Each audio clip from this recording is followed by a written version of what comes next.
Hi, this is Cross the Christian Cyclist, and today we will be going over, if you are interested in doing a duathlon, we will cover 10 things I believe you should know. But before we get started, let me just tell you, we are a global Christian cycling team consisting of Christ-believing individuals who are motivated to compete in various sports all over the world. So if you're interested in finding out more about who we are as a group, CCC, Christian Cycling Club Race Team, you can send us an email or follow us through the links that were provided below.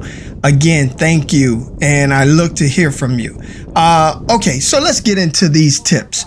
We have 10 tips if you are thinking of doing a duathlon. A duathlon certainly it's exciting, it's a challenging event combined with running and cycling.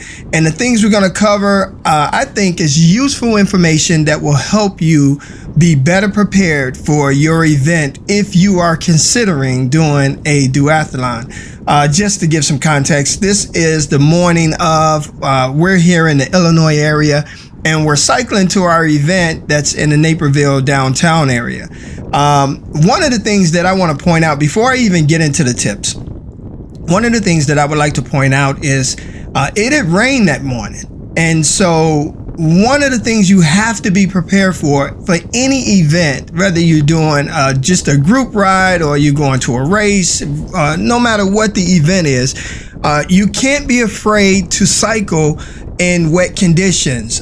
You'll find, you'll be surprised, people who do events like this, where they doing events that have multiple disciplines, you'll find that they may train, maybe their primary discipline is running, and maybe they're comfortable running in the rain, and they really don't take into account the cycling portion. And some people kind of go into it with the mindset of, well, I'll just cycle as long as I can cycle whatever the required distance is.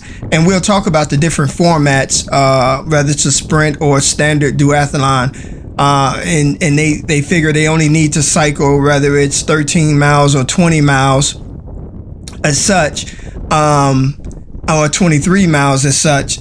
And they figure if they can do that casually, then they'll be fine, but they never cycled in wet conditions. So here come the day of an event, and they see that, maybe it rained before, or maybe it's drizzling a little bit the day, during the event, and they feel confident on the run. But when they get on the bike, it's another thing, because now they're not comfortable.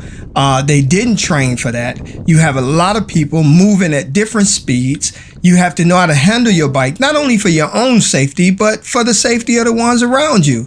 So my suggestion, one, is if you are planning on doing an event of any sort that require you to cycle, you need to learn how to cycle in different conditions. The only time most events will go forth as long as it's not lightning and thundering outside, okay? They will go forth in rain. Now, the only way most events I've been a part of that will stop an event with rain absent of lightning is when the rain is so heavy that you cannot see the cyclist in front of you. But most events will not cancel just because it rained.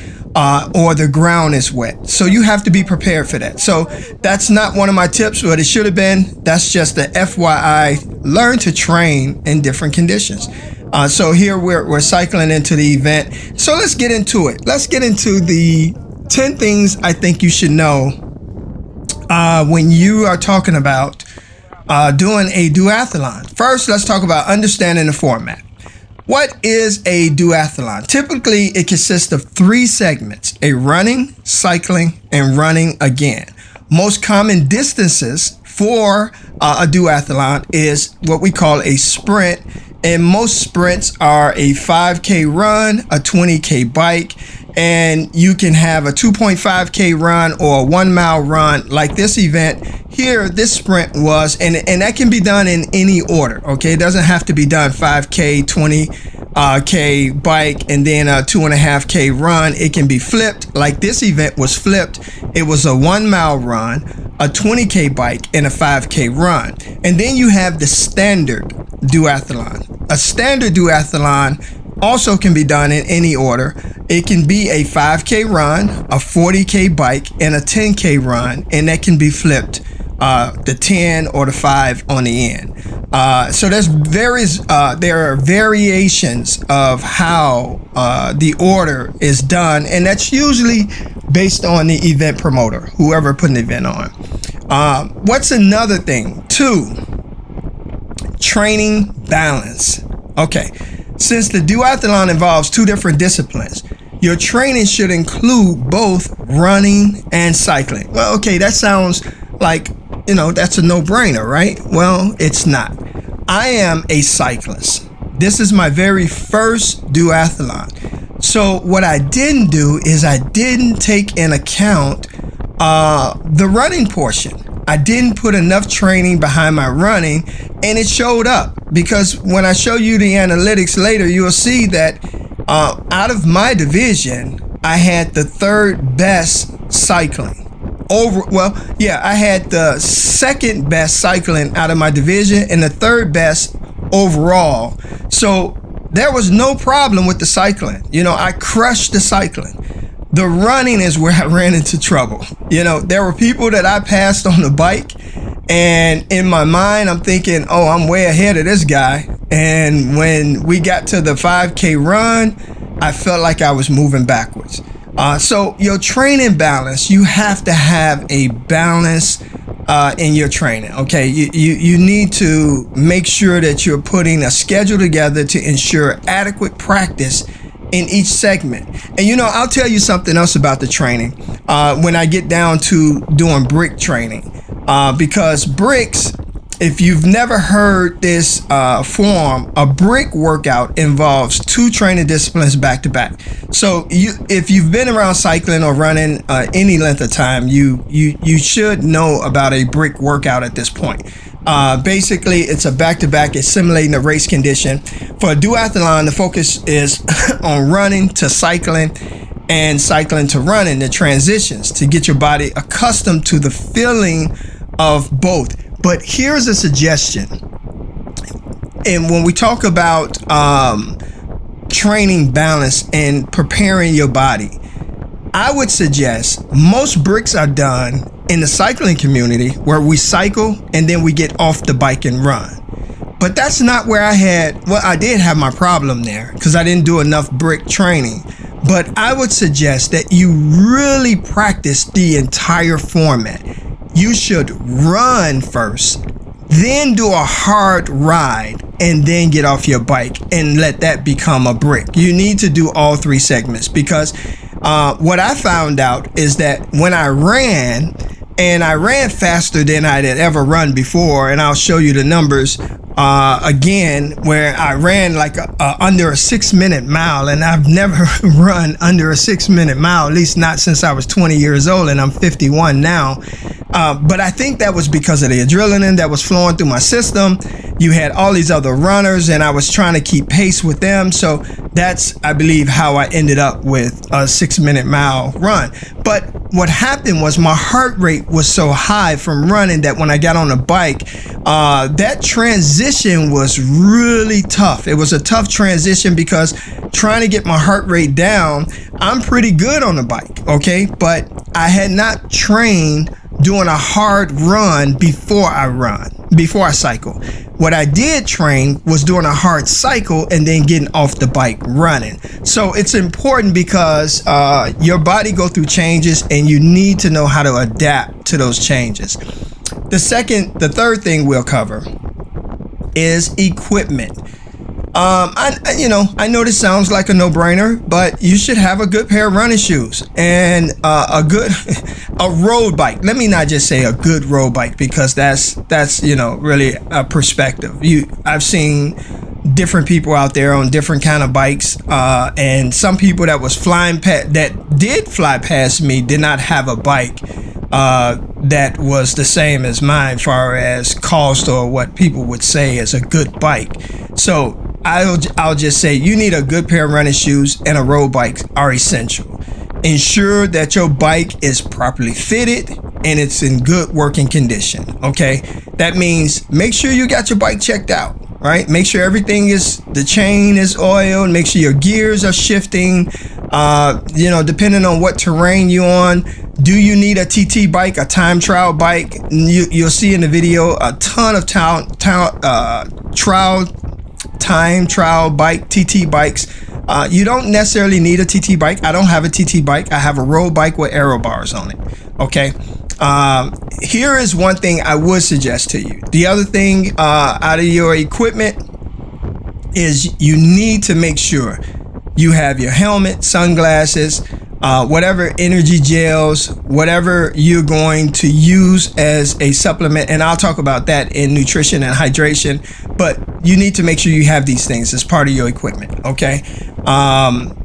The shoes, don't go buy brand new shoes when you get ready to do an event. Okay. I'm not a runner, but I train with runners. And one of the things that everyone always says is, if you're going to get a new pair of gym shoes, make sure you get them weeks before your event so that you can get accustomed to them. You don't want to get out there on a new pair of gym shoes because in your head it's like, oh, hey, I'm going to go buy a brand new pair of gym shoes for my event.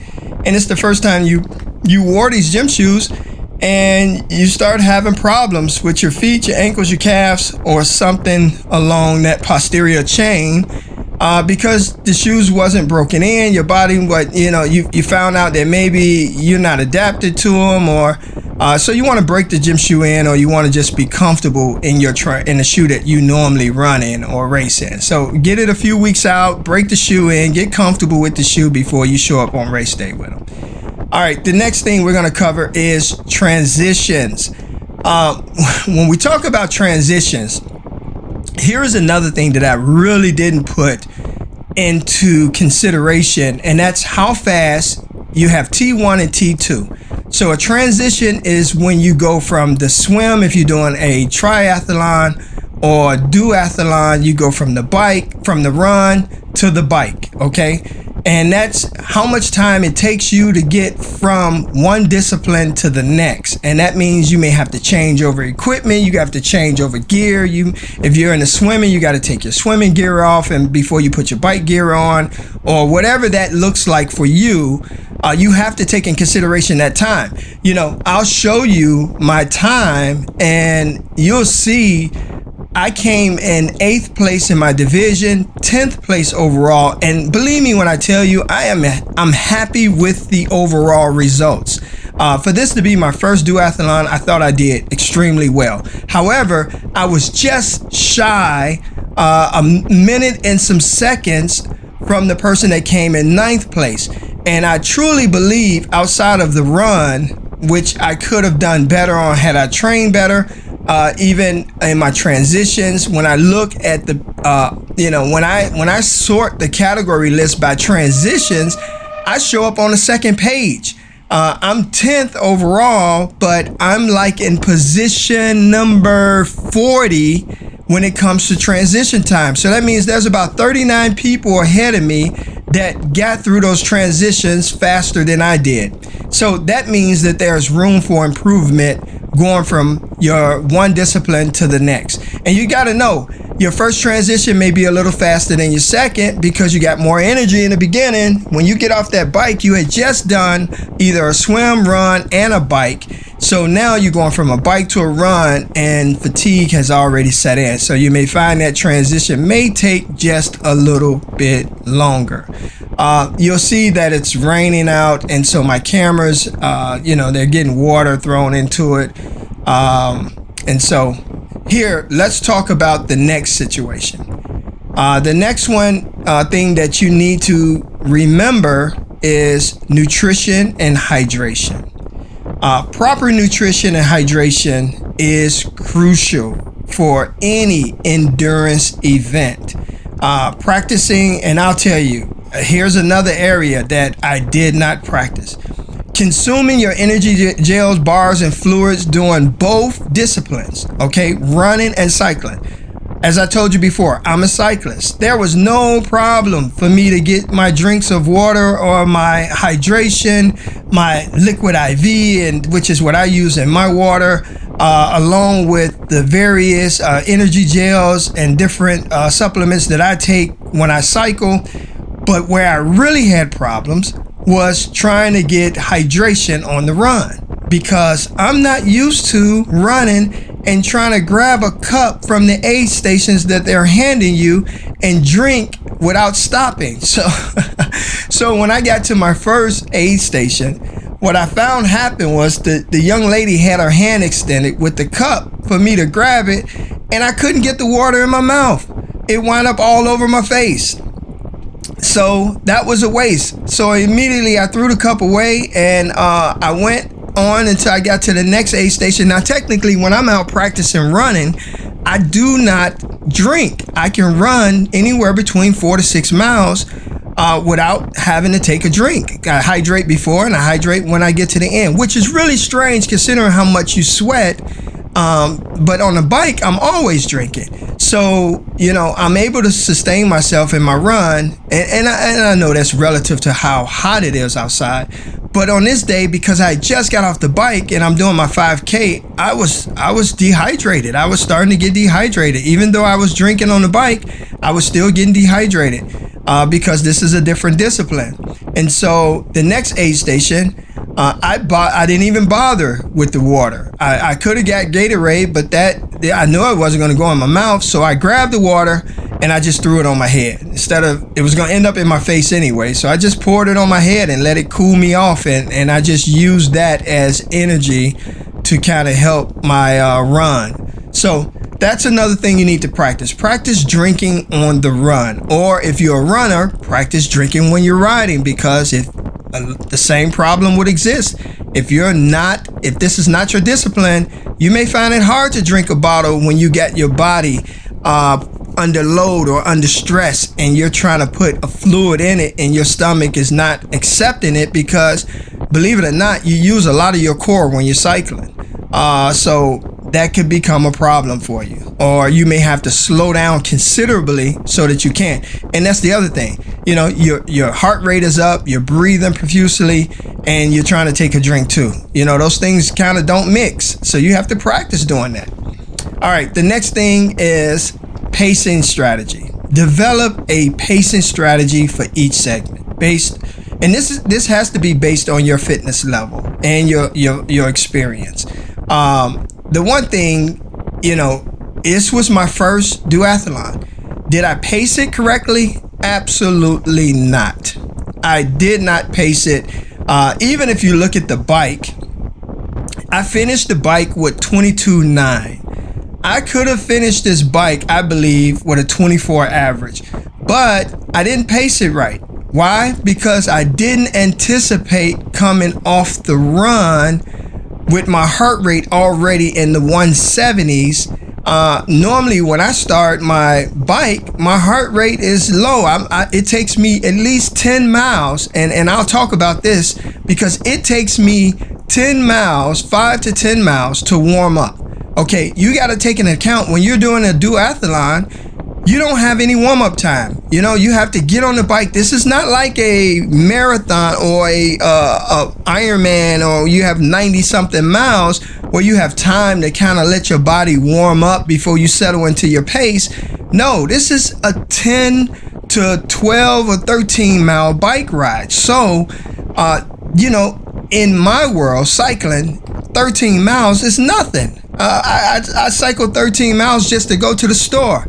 But what I didn't train properly on is cycling 13 miles in zone 4 or zone 5. You see, so when I got on the bike, my first 2 miles, the lactic acid built up so quickly in my legs, because I'm not used to going from 0 to 25 miles an hour and holding it in that short period of time without my body warming up. So again, pacing and learning how to pace yourself so that you can perform at your best is something you have to do. You cannot take for granted that just because you are a cyclist or you are a runner, that when you mix these two disciplines together, your body is going to respond and react differently to it. So just take that in consideration. My pacing strategy will be better for the next time I do this event, but it certainly was not ideal in this one. Now, again, I finished 8th in my division, 10th overall, and I made a ton of mistakes.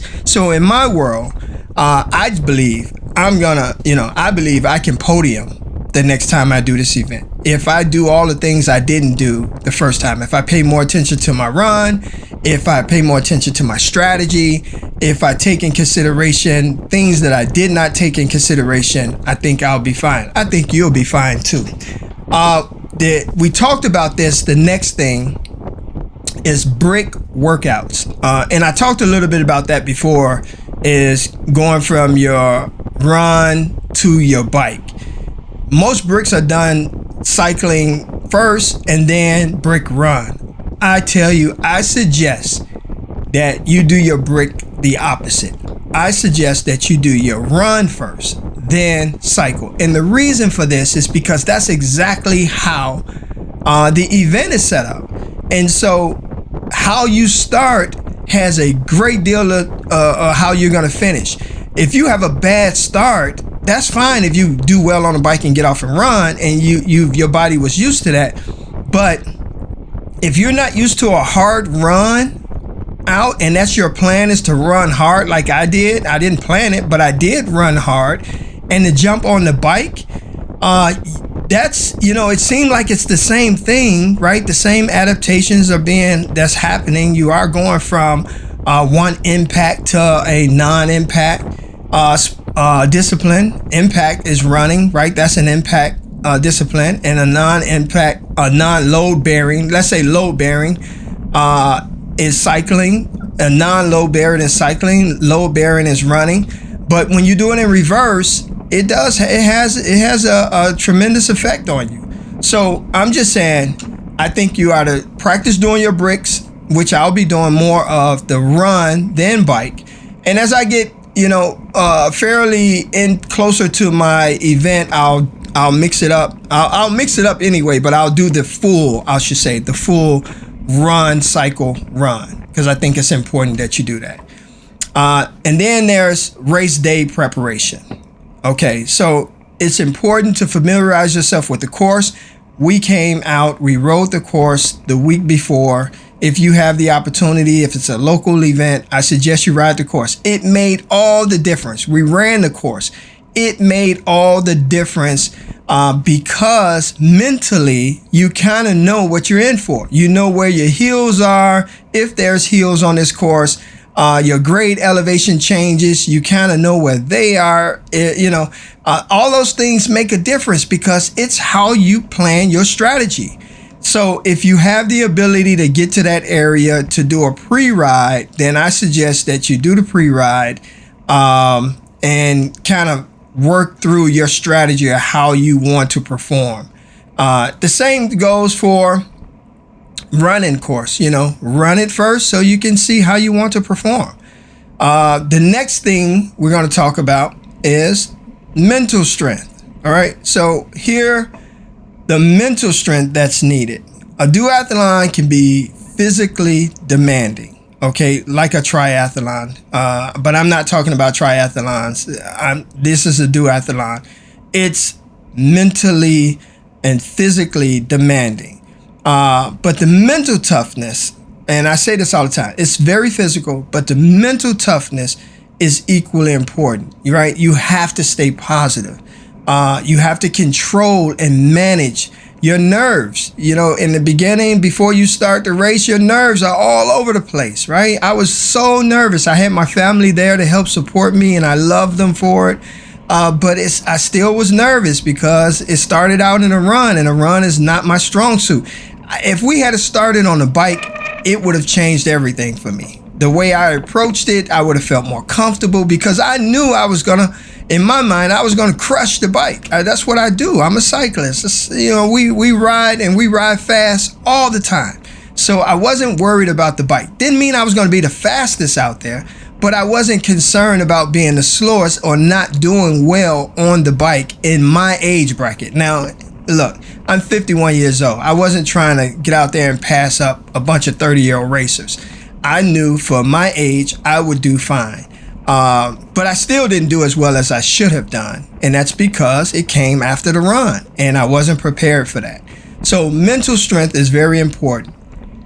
The last thing, the 10th, is recovery after the race. You have to prioritize recovery, right? You need to stretch. You need to make sure in your training, you got some mobility work. It's important. Have a foam roller. Make sure you're refueling. You mixing in your carbohydrates and you're getting your proteins in. You got to give your body time to rest and rebuild so you can resume your intense training, right? I don't know. For us, we have another race in a couple weeks. Actually, we have another race. We have 2 races coming up, and this is the month of August for us. And our August calendar have 3 races. So that's only 1 week that we don't race. So it's important that you do the things you need to do to allow your body to recover.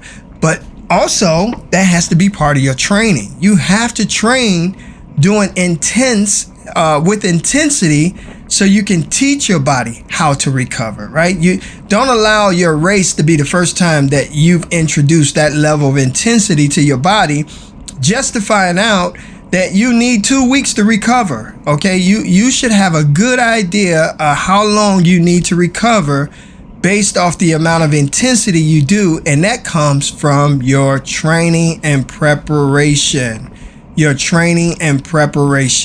So we covered 10 things that you need to know if you plan to do a duathlon. Here's a couple tips that I didn't put in the 10 things, and I'm just going to talk a little bit about the impact and repetition. From running to cycling. Okay, running, as I told you before, is a weight-bearing activity that involves impact, right? You're hitting the ground, which can be stressful on your joints and bones. I talk a lot about why I was so impacted from the run to the bike, whereas on the other hand, cycling is a very low impact, right? It involves repetitive, I should say. It involves repetitive motion. Going from a high impact nature of running to a more repetitive motion of cycling, you can see where the strain comes in from the different areas of your body, and that causes a great deal of discomfort. So if you're not used to that, that could be a problem. Here's another thing, and we're talking about transitioning from running to cycling. Okay, we went through the 10 things, but I just want to talk a little bit about that transition from running to cycling. And one of the transitions that you have to be really, I think this is the thing that got me the most, and that is the different cardiovascular demands. Okay, both running and cycling are both cardiovascular activities, right? They both place different demands on the heart and lungs. However, running often requires quick bursts of effort, while cycling is a more involved, sustained, rhythmic motion.